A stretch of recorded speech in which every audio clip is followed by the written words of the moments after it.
ઇશું તો ચાલો વિડિયો શરૂ કરીએ। સૌપ્રથમ વાત કરીએ સરદાર કૃષિનગર દાંતીવાડા કૃષિ યુનિવર્સિટી એટલે કે SDAU વિશે।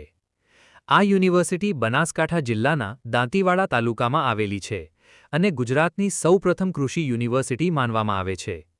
ઘણા વિદ્યાર્થીઓને લાગે છે કે SDAUમાં માત્ર એગ્રીકલ્ચર જ હશે, પરંતુ અહીં horticulture, food technology, engineering, nutrition, management અને સાયન્સ સંબંધિત અનેક કોર્सेस પણ ઉપલબ્ધ છે।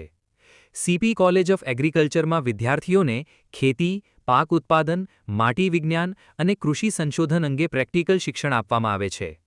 કોલેજ ઓફ એગ્રીકલ્ચર થરાદમાં આધુનિક ખેતી પદ્ધતિઓ અને કૃષિ ક્ષેત્રનું પ્રેક્ટિકલ નોલેજ આપવામાં આવે છે।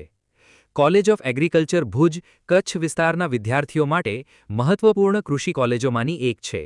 અહીં ડ્રાય ફાર્મિંગ અને આધુનિક ખેતી અંગે શિક્ષણ આપવામાં આવે છે। કોલેજ ઓફ હોર્ટિકલ્ચર જાગુદાણમાં ફળ, ફૂલ, શાકભાજી અને બાગાયત ક્ષેત્રનો વિશેષ અભ્યાસ કરાવવામાં આવે છે। કોલેજ ઓફ ફૂડ ટેકનોલોજીમાં ફૂડ પ્રોસેસિંગ અને ફૂડ ઇન્ડસ્ટ્રી સંબંધિત અભ્યાસ કરાવવામાં આવે છે। College of renewable energy and